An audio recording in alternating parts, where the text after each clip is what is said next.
प्राचीन काल में सत्यव्रत नाम के एक राजा राज करते थे। वह प्रतिदिन पूजा पाठ किया करते थे। उनके पास किसी भी चीज़ की कमी नहीं थी। वह धन दौलत से लेकर हर प्रकार की सुविधा से समृद्ध थे। भी राजा की एक अभिलाषा थी जिसे वह पूर्ण करने की चाह रखते थे। दरअसल राजा सत्यव्रत को किसी प्रकार से स्वर्गलोक जाने की इच्छा थी। वह अपने जीवन में कम से कम एक बार स्वर्गलोक के सौंदर्य को देखना चाहते थे, लेकिन उन्हें इसका मार्ग नहीं पता था। इधर दूसरी तरफ ऋषि विश्वामित्र अपनी तपस्या के लिए घर से बाहर निकले। चलते चलते वह अपनी कुटिया से काफ़ी आगे चले गए थे। काफ़ी समय बीत गया लेकिन वह नहीं लौटे। इस कारण उनका परिवार भूख और प्यास से तड़प रहा था। राजा सत्यव्रत को जब यह पता चला तो उन्होंने ऋषि विश्वामित्र के परिवार के पालन पोषण की जिम्मेदारी ले ली। कुछ समय बाद जब मुनिवर विश्वामित्र लौटे तो वे अपने परिवार को कुशल देख काफ़ी प्रसन्न हुए।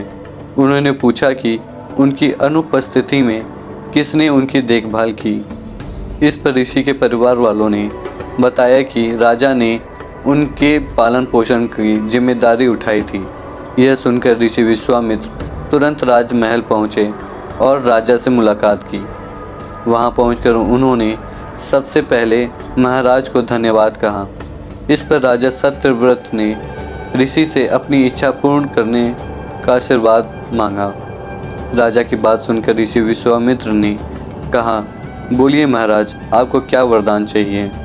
तब महाराज ने कहा, हे मुनि, मुझे एक बार स्वर्गलोक के दर्शन करने हैं। कृपया करके मुझे वहां जाने का वरदान दें। राजा की प्रार्थना सुनकर ऋषि विश्वामित्र ने एक ऐसा रास्ता बनाया जो स्वर्गलोक की ओर जाता था। यह देख राजा सत्यव्रत बहुत खुश हुए। वह तुरंत उस रास्ते पर चल पड़े और स्वर्गलोक पहुंच गए। यहाँ पहुंचते ही इंद्रदेव ने उन्हें नीचे धक्का दे दिया, जिसके कारण वो सीधे धरती पर जा गिरे। राजा सत्यव्रत ने तुरंत सारी घटना ऋषि विश्वामित्र को बताई। राजा की बात सुनकर ऋषि विश्वामित्र गुस्से से आग बबूला हो उठे। उन्होंने तुरंत सभी देवताओं से इस बारे में बात की और इस समस्या का हल निकाला, जिसके बाद राजा के लिए एक नया स्वर्गलोक बनाया गया। नए स्वर्गलोक को पृथ्वी और देवताओं के स्वर्गलोक के बीचों बीच स्थापित किया गया। नए स्वर्गलोक से राजा सत्यव्रत तो बहुत खुश हुए, लेकिन विश्वामित्र को एक चिंता लगातार सता रही थी। उन्हें डर था कि नया स्वर्गलोक कहीं जोरदार हवा के कारण गिर न पड़े। अगर ऐसा होगा तो राजा सत्यव्रत दोबारा से धरती पर जा गिरेंगे। काफ़ी सोच विचार के बाद ऋषि विश्वामित्र को एक उपाय सूझा। उन्होंने नए स्वर्गलोक के नीचे एक बहुत लंबा खंभा लगा दिया ताकि उसे सहारा मिल सके। ऐसी मान्यता है कि नए स्वर्गलोक के नीचे लगाया गया खंभा एक विशाल पेड़ के तने के रूप में बदल गया।